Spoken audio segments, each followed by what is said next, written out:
الحمد للہ رب العالمین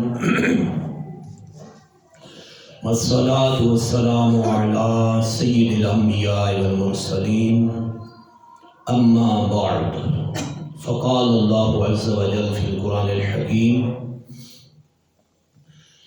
الا تنصروه فقد نصرہ اللہ الذین کفروا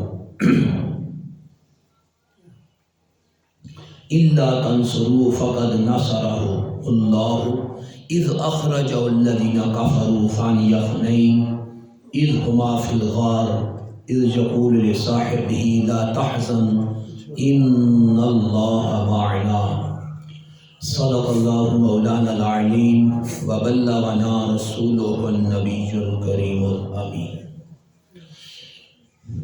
درس القرآن والحديث الآن عن افضلیت خلیفۃ المسلمین امیر المؤمنین ابی بکر الصدیق رضی اللہ عنہ علی جمیع الصحابۃ بالتحقیق ولذا استمعوا له استماعا. آج کا درس قرآن درس حدیث حضرت سیدنا عبداللہ ابو بکر صدیق رضی اللہ عنہ کی افضل البشر بعد الانبیاء، یعنی انبیاء کے بعد تمام انسانوں میں سب سے افضل ہے. اس پہ بے تحقیق درس قرآن درس حدیث ہوگا. وَلِلَا اسْتَمِعُوا اسْتِمَاعًا، لہذا پوری توجہ کے ساتھ سنیں. ابو بکر صدیق رضی اللہ عنہ، آپ کا نام گرامی عبداللہ ہے، اور صدیق اور عتیق یہ آپ کے لقب ہیں. آپ کے والد کا نام ابو قحافہ عثمان ہے اور والدہ ماجدہ کا نام ام الخیر سلمہ رضی اللہ عنہا ہے. آپ کی خصوصیات میں سے یہ بڑھ کے ہے کہ آپ 4 پشت تک صحابی ہیں، خود صحابی، باپ بھی صحابی، بیٹا بھی صحابی. تو 7ویں پشت میں جا کے آپ کا سلسلہ سرکار علی وقار صلی اللہ علیہ وسلم کے مقدس سلسلہ اقدس سے جا کے ملتا ہے. خلاق عالم جل شانہ نے قرآن حکیم میں حضرت سیدنا ابو بکر صدیق رضی اللہ عنہ کی مدح ثنا بیان فرمائی ہے، اور قرآن کی بہت سی آیات بینات آپ کی شان، آپ کی افضلیت اور آپ کی عظیم الشان کارناموں کی بنا پہ نازل ہوئی ہیں. سب سے پہلے آتے ہیں حضرت سیدنا ابو بکر صدیق اور قرآن. یعنی قرآن میں اللہ جل شانہ نے ابو بکر صدیق کو افضلیت دی، یعنی افضلیت، سب سے افضل، انبیاء کے بعد سارے انسانوں میں سب سے افضل. اور بھی تحقیق حضرت سیدنا ابو بکر صدیق رضی اللہ عنہ. پہلی آیت خلاق عالم جل شانہ قرآن مجید میں ارشاد فرمایا ہے الا ان تنصروہ، الا تنصروہ، اے مسلمانوں اگر تم میرے محبوب صلی اللہ علیہ وسلم کی مدد نہ کرو گے فقد نصرہ اللہ، تو اللہ جل شانہ نے تو اس وقت بھی اپنے محبوب صلی اللہ علیہ وسلم کی مدد کی. اذ اخرجہ الذین کفروا ثانی اثنین، اذ اخرجہ اللہ، جب اللہ جل شانہ نے اپنے حبیب نبی صلی اللہ علیہ وسلم کو کفار کے اندر سے نکالا ہے. اذ اخرجہ اللہ کفروا ثانی اثنین اذ اخرجہ، یعنی اس وقت جب وہ کفار کی شرارت کی وجہ سے اور ان کی خرابیوں کی وجہ سے اللہ کے محبوب صلی اللہ علیہ وسلم کا کفار کے اندر سے نکلنا ہوا، اللہ نے تو اس وقت اپنے محبوب کی مدد کی. فقد نصرہ اللہ، اللہ نے اس وقت اپنے محبوب کی مدد کی. اذ اخرجہ الذین کفروا ثانی اثنین، جب کفار کی شرارتوں کی وجہ سے اللہ کے محبوب صلی اللہ علیہ وسلم کا مکہ مکرمہ سے باہر جانا ہوا. ثانی اثنین، صرف 2 جان سے، یعنی سرکار صلی اللہ علیہ وسلم تھے اور ابو بکر صدیق تھے. اذ ہما فی الغار، جب اللہ کے محبوب صلی اللہ علیہ وسلم اور ابوبکر صدیق دونوں غار میں تھے، اس یقول لصاحبی، جب انہوں نے اپنے صحابی ابوبکر صدیق سے فرمایا لا تحزن، غم نہ کر، ان اللہ معنا، بے شک اللہ ہمارے ساتھ ہے، فانزل اللہ سکینتہ علیہ، تو اللہ جل شانہ نے ابوبکر صدیق کے دل پہ سکون نازل کر دیا، وجعل کلمۃ الذین کفروا السفلی، اور اللہ نے کافروں کی بات کو نیچے ڈال دیا، وکلمۃ اللہ ہی العلیٰ، اور اللہ ہی کا بول بالا ہے، واللہ عزیز حکیم، اللہ غالب حکمت والا ہے۔ یہ آیات بینہ حضرت سیدنا ابوبکر صدیق کی شان میں نازل ہوئی۔ تمام مفسرین، تمام محدثین مورخین کا اس پہ اتفاق ہے کہ یہ آیت مبارکہ حضرت سیدنا امیر المومنین افضل البشر بعد الانبیاء بالتحقیق حضرت سیدنا ابوبکر صدیق کی شان میں نازل ہوئی، اور یہ عظیم الشان آپ کی عظمت ہے کہ خلاق عالم جل شانہ نے اپنے غار جار حضرت سیدنا ابوبکر صدیق کو ان کا محبوب کا غار جار ارشاد فرماتا ہے، اذ یقول، اللہ جل شانہ فرماتا ہے اذ ہما فی الغار، کہ جب وہ دونوں غار میں تھے، اور حضرت سیدنا ابوبکر صدیق کو اپنے محبوب صلی اللہ علیہ وسلم کا صحابی ارشاد فرماتا ہے، جیسے قرآن نے فرمایا اذ یقول لصاحبہ، جب اللہ کے محبوب صلی اللہ علیہ وسلم نے اپنے صحابی ابوبکر صدیق سے فرمایا، اللہ جل شانہ ان کی شان صدیقیت اور صحابیت کو بیان فرماتا ہے، اور آپ کا صحابی ہونا اتنا قطعی اور یقینی ہے کہ خلاق عالم جل شانہ نے قرآن کی نص قطعی میں اذ یقول لصاحبہ یہ فرما کے کہ جب اللہ کے محبوب صلی اللہ علیہ وسلم نے ابوبکر صدیق سے فرمایا، یہ فرما کے قرآن کی نص قطعی میں یہ قطعاً فیصلہ کر دیا کہ ابوبکر صدیق صحابی رسول ہیں، لہذا جو آپ کی صحابیت کا انکار کرے گا منکر قرآن دار اسلام سے خارج ہو جائے گا۔ آپ کی صحابیت اتنی قطعی، یقینی اور قرآن کی نص صریحہ سے ثابت ہے، جس کو اللہ جل شانہ نے بیان فرمایا، اور اللہ جل شانہ نے فانزل اللہ سکینتہ علیہ، اللہ نے سکون کس پہ نازل کیا؟ غار ثور میں ہجرت کی رات اللہ کے محبوب صلی اللہ علیہ وسلم کے ساتھ جو ہستی تھی وہ حضرت سیدنا عبداللہ یعنی ابوبکر صدیق رضی اللہ عنہ تھے، اور اس کے علاوہ کوئی نہیں تھا۔ جب یہ دونوں حضرات غار ثور میں داخل ہوئے تو گھبراہٹ کس کے دل میں تھی؟ رہی بات اللہ کے رسول صلی اللہ علیہ وسلم کے مقدس منبر دل اقدس کی، تو وہ اللہ جل شانہ کی ہمیشہ رحمت کا سفینہ رہا ہے، ان پہ تو ایک پل کے لیے بھی سرکار صلی اللہ علیہ وسلم کے دل اقدس پہ غم و حزن طاری نہ ہوا، بلکہ یہ حالت ابو بکر صدیق کے دل کی تھی۔ اس لیے قرآن نے بھی وہی لفظ ارشاد فرمائے لا تحزن ان اللہ معنا، اذ یقول لصاحبہ لا تحزن، جب اللہ کے محبوب صلی اللہ علیہ وسلم نے اپنے غار جار ابو بکر صدیق سے فرمایا لا تحزن، اے ابو بکر صدیق میرا غم مت کر، ان اللہ معنا، بے شک اللہ ہمارے ساتھ ہے۔ اس لیے کہ عربی لغت میں لفظ حزن، حزنہ یحزن، سامع جسم و باب پہ یہ لفظ استعمال ہوتا ہے دوسرے کا غم، ایک ہوتا ہے اپنا غم، ایک ہوتا ہے دوسرے کا غم کرنا۔ جب دوسرے کا غم ہوگا تو اس کے لیے لفظ ہوتا ہے حزنہ یحزن، حزنا و حزنا، یہ لفظ استعمال ہوتا ہے، یاد رکھیں۔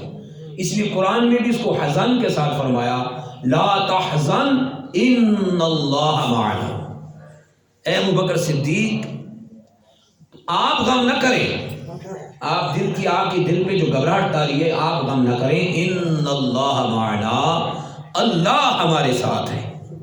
فانزل اللہ سکینتہ علیہ، تو اس لیے اللہ جل شانہ نے جو سکون نازل کیا وہ ابو بکر صدیق کے دل پہ نازل کیا، کیونکہ گھبراہٹ اور بے چینی حضرت سیدنا ابو بکر صدیق کے دل میں تھی، اس لیے علیہ ضمیر کا مرجع حضرت ابو بکر صدیق ہی ہے۔ یعنی جو گھبراہٹ آ رہی تھی اور سرکار صلی اللہ علیہ وسلم کے بارے میں پریشانی تھی کہ کفار کہیں نقصان نہ پہنچائیں، وہ جو اس وقت گھبراہٹ اور بے چینی کی عجیب حالت تھی، اللہ جل شانہ نے اس وقت ابو بکر صدیق کے دل پہ سکون نازل کر دیا۔ فانزل اللہ علیہ سکینتہ، اللہ نے اپنی طرف سے سکون کا سامان ابو بکر صدیق کے دل پہ نازل کر دیا، پرسکون ہو گئے۔ اللہ جل شانہ کے محبوب صلی اللہ علیہ وسلم کے غار جار کو اللہ نے پرسکون کیا، کیونکہ غم سرکار کا تھا، اور اللہ جل شانہ نے حضرت سیدنا ابو بکر صدیق کے دل کی یہ پریشانی اور یہ غم و حزن اور اپنے حبیب صلی اللہ علیہ وسلم کے بارے میں جو پریشان تھے کہ کفار نقصان پہنچا دیں گے، اس غم و حزن کو اللہ جل شانہ نے دور فرما دیا۔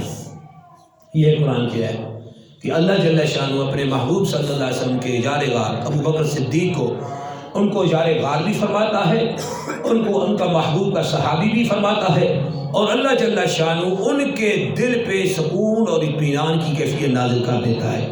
یہ وہ عظمتیں، کرامتیں اور خوبیاں ہیں جو ابو بکر صدیق کے علاوہ کسی صحابی کو نصیب نہیں ہیں، اور اس کے بارے میں یہ کہا جا سکتا ہے کہ اللہ جل شانہ فرماتا ہے ذالک فضل اللہ یؤتی من یشاء واللہ ذو الفضل العظیم، یہ اللہ کا فضل ہے، جس سے چاہتا ہے اللہ دیتا ہے، بے شک اللہ بڑے فضل والا، بڑی عظمت والا ہے، اللہ جس میں چاہے فضل کرے۔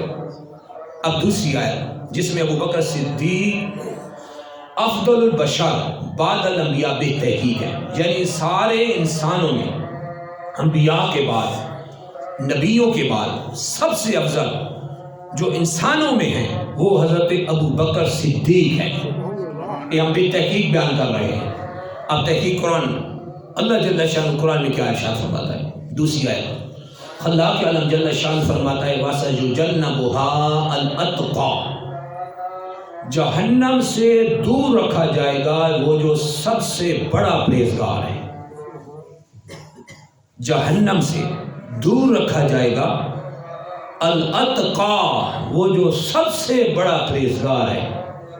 الذی یؤتی مالہ یتزکا، وہ جو اپنا مال اس لیے خرچ کرتا ہے تاکہ وہ پاک ہو جائے۔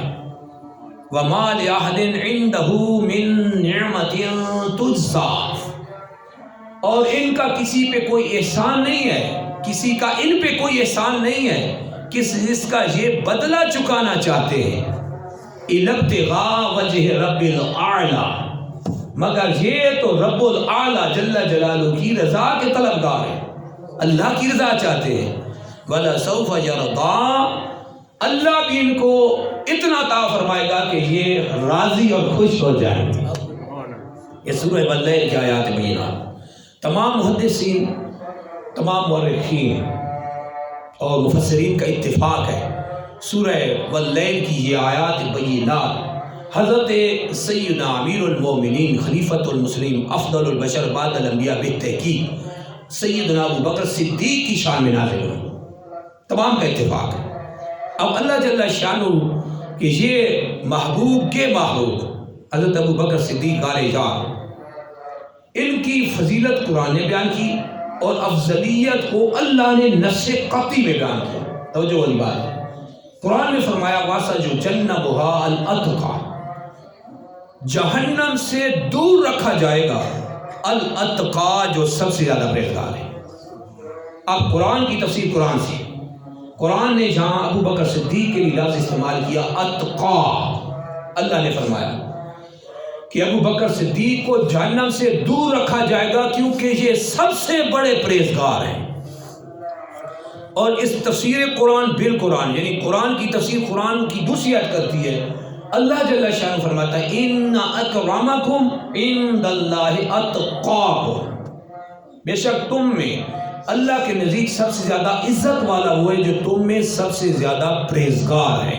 یہاں بھی اتقاکم کا لفظ فرمایا، اللہ کے ہاں ڈگری کے لحاظ سے، افضلیت کے لحاظ سے، بہتری کے اعتبار سے سب سے top of the list, highest quality رکھنے والا، ہائی ڈگری رکھنے والا کوئی ہے، وہ کون ہے؟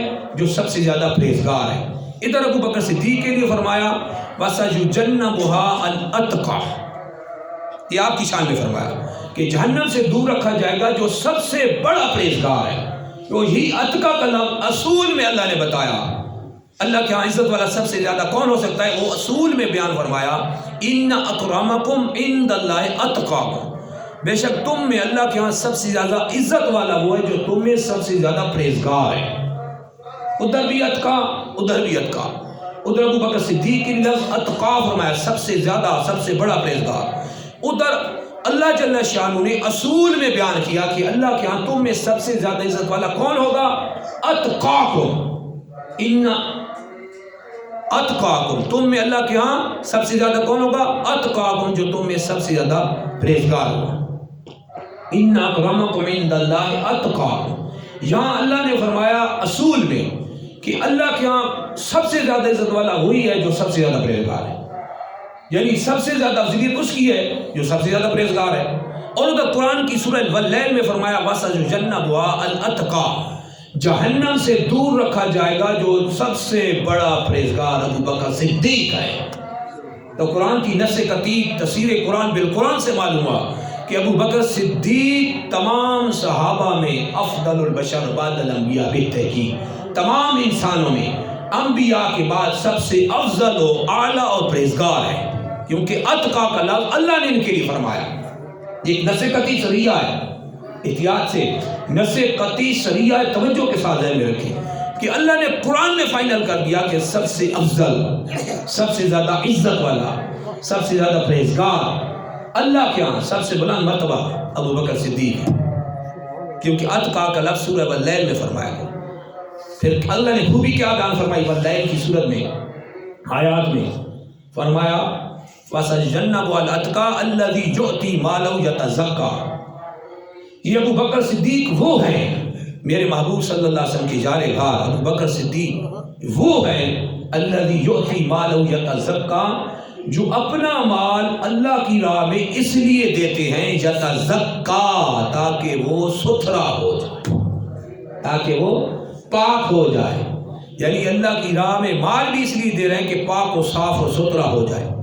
اور خوبی کیا بیان فرمائی ابو بکر صدیق کی، ارشاد فرمایا وَمَا لِأَحَدٍ عِندَهُ مِن نِعْمَةٍ تُجْزَى، یہ جار غار ابو بکر صدیق پر کسی کا کوئی احسان نہیں ہے، اللہ فرماتا ہے ان پر کسی کا کوئی احسان نہیں جس کا یہ بدلہ چکانے کے لیے مال دے رہے ہیں۔ کس لیے دے رہے ہیں؟ ابتغاء وجہ رب الاعلی، یہ تو رب اعلیٰ اللہ جل جلالہ کی رضا کے طلبگار ہیں، اللہ کی رضا چاہنے والے ہیں۔ وَلَسَوْفَ يَرْضَىٰ، تو اللہ جل شانہ بھی ابو بکر صدیق کو خلیفۃ المسلمین، امیر المومنین، افضل البشر بعد الانبیاء بالتحقیق ابو بکر صدیق کو اتنا عطا فرمائے گا وَلَسَوْفَ يَرْضَىٰ کہ ابو بکر صدیق راضی اور خوش ہو جائیں گے۔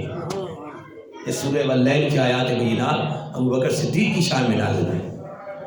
حضرت علامہ جلال الدین سیوطی شافعی جو مفسر، محدث، محقق اور مورخ، تاریخ الخلفاء میں نقل کرتے ہیں، حضرت سیدنا عبداللہ بن زبیر رضی اللہ عنہ سے صحابی رسول روایت کرتے ہیں، فرماتے ہیں کہ ابو بکر صدیق کا معمول تھا کہ یہ کمزور اور بوڑھے لوگوں کو جو نئے نئے مسلمان ہوئے تھے اپنے مال سے خرید کر لوگوں کو آزاد کرتے تھے، اپنے مال سے خرید کے آزاد کرتے تھے جن کو مسلمان ہونے کی وجہ سے تکلیف پہنچائی جاتی تھی۔ ایک بار آپ کے والد ابو قحافہ عثمان نے فرمایا اے بیٹے، میں دیکھ رہا ہوں کہ تم کمزور اور بوڑھے لوگوں کو اپنے مال سے خرید کر ان کو آزاد کرتے ہو، کیا اچھا ہوتا کہ تم طاقتور جوانوں کو خرید کے آزاد کرتے تو آڑے وقت میں، مشکل وقت میں یہ تمہاری ہیلپ کرتے، تمہارے کام آتے۔ تو ابو بکر صدیق نے جواب میں ارشاد فرمایا اے ابا جان، میرے ان کو خریدنے اور آزاد کرنے کا مقصد اپنی ذات کے لیے استعمال کرنا نہیں ہے، بلکہ کیا ہے؟ ابتغاء وجہ رب الاعلی، جس کو قرآن نے بیان کیا۔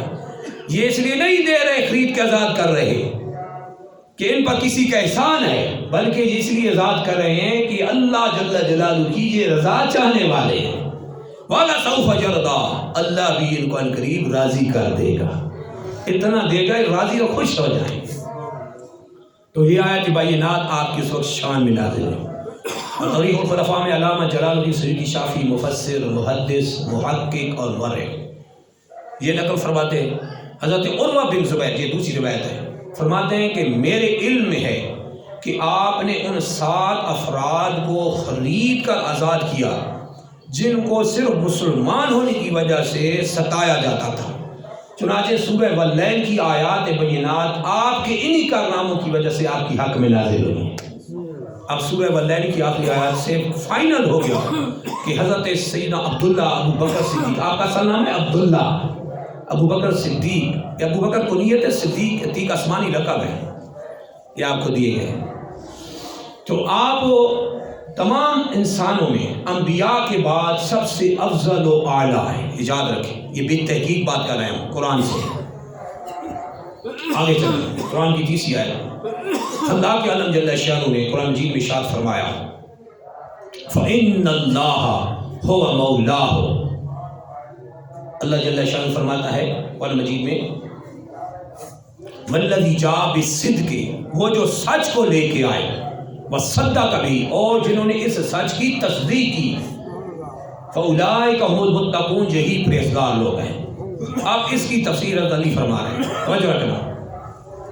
حضرت علی رضی اللہ عنہ فرماتے ہیں قرآن کریم کی یہ آیت وَالَّذِي جَاءَ بِالصِّدْقِ، وہ جو سچ کو لے کے آئے ہیں، وَصَدَّقَ بِهِ، اور جنہوں نے اس سچ کی تصدیق کی، جو صدیق ہیں وہ ابو بکر صدیق ہیں، اولئک هم المتقون، یہی پرہیزگار لوگ ہیں۔ حضرت علی فرماتے ہیں یہ صدق بہ سے مراد ابو بکر صدیق ہیں، والذی جاء بالصدق سے مراد اللہ کے رسول ہیں، یعنی اللہ کے رسول جو سچ کو لے کے آئے، اور اس کی تصدیق کس نے کی؟ حضرت سیدنا ابو بکر صدیق نے کی کہ یہ سچے رسول ہیں۔ اللہ فرماتا ہے اولئک هم المتقون، یہی لوگ پرہیزگار ہیں، اور اس کی تصدیق کرنے والے ابو بکر صدیق ہیں، اور اس آیت کی تفسیر کرنے والے امیر المومنین شیر خدا حضرت علی کرم اللہ وجہ الکریم خود ہیں۔ یہ ہے افضل البشر بعد الانبیاء بہتر کی، اب قرآن کی 34 آیت، اللہ کے عالم جل شانہ نے فرمایا قرآن مجید میں فَإِنَّ اللَّهَ هُوَ مَوْلَاهُ، بے شک اللہ جل شانہ اپنے محبوب کا مولا ہے، بے شک اللہ جل شانہ اپنے محبوب کا مددگار ہے، وَجِبْرِيلُ، جبریل امین علیہ السلام بھی مددگار ہے، وَصَالِحُ الْمُؤْمِنِينَ، اور سہل مؤمنین بھی مددگار ہیں، وَالْمَلَائِكَةُ بَعْدَ ذَلِكَ ظَهِيرٌ، اور اس کے بعد فرشتے بھی مددگار ہیں۔ حضرت سیدنا، اب اس کی تفسیر حدیث سے سنیں، تاریخ الخلفاء میں علامہ جلال الدین سیوطی شافی مفسر محدث محقق مورخ اس آیت کی تفسیر میں روایت نقل کرتے ہیں حضرت سیدنا عبداللہ بن عمر اور امام الفسرین حضرت سیدنا عبداللہ بن عباس رضی اللہ عنہ فرماتے ہیں قرآن کی یہ آیات بینات ابو بکر صدیق کی شان میں نازل ہوئی، اور صالح المؤمنین سے مراد ابو بکر صدیق ہی ہیں۔ اب آیت کا ترجمہ یہ ہو جائے گا فَإِنَّ اللَّهَ هُوَ مَوْلَاهُ، بے شک اللہ اپنے محبوب کا مددگار ہے، وَجِبْرِيلُ، جبریل امین بھی مددگار ہیں، وَصَالِحُ الْمُؤْمِنِينَ، اور حضرت سیدنا ابو بکر صدیق بھی اللہ کے محبوب کے مددگار ہیں، وَالْمَلَائِكَةُ بَعْدَ ذَلِكَ ظَهِيرٌ، اور اس کے بعد فرشتے مدد پہ مقرر ہیں۔ یہ دیکھیں یہاں آیات بینات میں بھی اللہ جل شانہ نے یار غار رفیق جان نثار سبحان اللہ حضرت سیدنا امیر المومنین ابو بکر صدیق رضی اللہ عنہ کی فضیلت کو بیان کیا، پھر خلاق عالم جل شانہ اور بھی بہت سی آیات بینات ابو بکر صدیق کی شان افضلیت و فضیلت کو بیان کی۔ اس لیے حدیث مبارکہ میں فرمایا گیا، اس کو تاریخ دمشق میں نقل کیا، اس کو اپنے سینے میں رکھے، اس حدیث کو، بہت فتنے کا دور ہے، اینڈ آف دی ٹائم کا سیکنڈ دور شروع ہے، جن قیامت کے ہم دوسرے دور میں جا رہے ہیں، فرسٹ دور چلا گیا ہے، دوسرا دور آگے اینڈ ہے، تیسرا، اور فتنے کتنے برپا ہیں وہ ہر ایک جانتا ہے۔ اس حدیث کو اپنے سینے میں ایسے رکھ لیں، کوئی ایمان لوٹنے والا آپ کا ایمان نہیں لوٹ سکتا، اور کوئی صحابہ کے بارے میں بکواس کرنے والا آپ کا ایمان نہیں لوٹ سکتا، اور خصوصاً ابو بکر صدیق اور فاروق اعظم کے بارے میں بک بک کرنے والے آپ کے ایمان پہ ڈاکہ نہیں ڈال سکتے۔ صرف اسی حدیث کو دل میں رکھ لیں، تاریخ دمشق میں اس حدیث مبارکہ کو نقل فرمایا گیا۔ سنیں ذرا حدیث مبارک.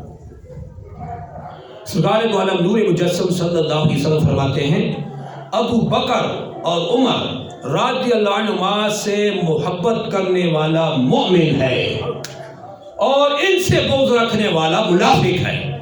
آپ خود فیصلہ کر لیں. ابو بکر صدیق اور عمر سے محبت کرنے والا مومن ہی ہوتا ہے اور ابو بکر صدیق اور عمر سے بغض رکھنے والا منافق ہی ہوتا ہے. 1.5 سال حدیث نے فیصلہ کر دیا کہ اولو العزم ہستیاں ہیں. یہ سرکار کے صحابی ہیں, یہ عام آدمی نہیں ہے, اور وہ بھی خلفائے راشدین میں سے افضل ترین ہستیاں جن کا قرآن نے بھی عظمت اور جلالت کو بیان کیا اور افضلیت کو بیان کیا. اور حدیث مبارکہ میں تو سیدنا ابو بکر صدیق کا نام لے کے جو خاص فضیلت آپ کی شان میں نازل ہو. 360 سے اوپر حدیثیں ہیں, 374 کم و بیش حدیثیں ہیں جو صرف ابو بکر صدیق کی شان میں آئی ہیں. اندازہ لگائیں. اب آتے ہیں حدیث کی طرف. قرآن سے بات فائنل ہو گئی کہ افضل البشر نص قطعی سے ہم نے ثابت کیا الحمدللہ. افضل البشر بعد الانبیاء بہتے کی کہ انبیاء کے بعد لوگوں میں سب سے افضل و اعلیٰ ابو بکر صدیق ہی ہیں. اب آیات بینات کے بعد احادیث مبارکہ. رواه البخاری والمسلم فی الصحیحین. امام بخاری امام مسلم نے صحیحین میں حدیث مبارکہ کو نقل فرمایا عن ابی سعید الخدری رضی اللہ عنہ عن النبی صلی اللہ علیہ وسلم قال. حضرت سیدنا ابو بکر صدیق رضی اللہ عنہ سے حضرت سیدنا ابو سعید خدری رضی اللہ عنہ سے ارشاد فرماتے ہیں اللہ کے رسول مکرم صلی اللہ علیہ وسلم نے ارشاد فرمایا ان من امن الناس علی فی صحبتہ و مالہ ابو بکر.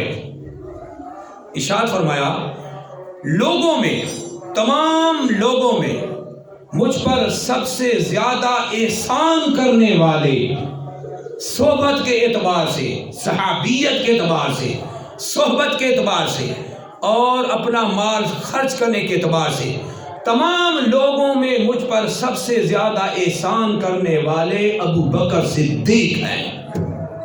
وَلَوْ كُنْتُ مُتَّخِذًا خَلِيلًا لَاتَّخَذْتُ أَبَا بَكْرٍ خَلِيلًا. اگر دنیا میں کسی کو خلیل بناتا تو ابو بکر صدیق کو خلیل بناتا. میرا خلیل اللہ ہے. یہاں نص قطعی بخاری مسلم کی یعنی فن حدیث میں سب سے اعلیٰ درجے کی حدیث ہوتی ہے. فن حدیث میں کیونکہ اعلیٰ حدیث و اقسام اعلیٰ ما اتفق علیہ شیخان من صحابی واحد.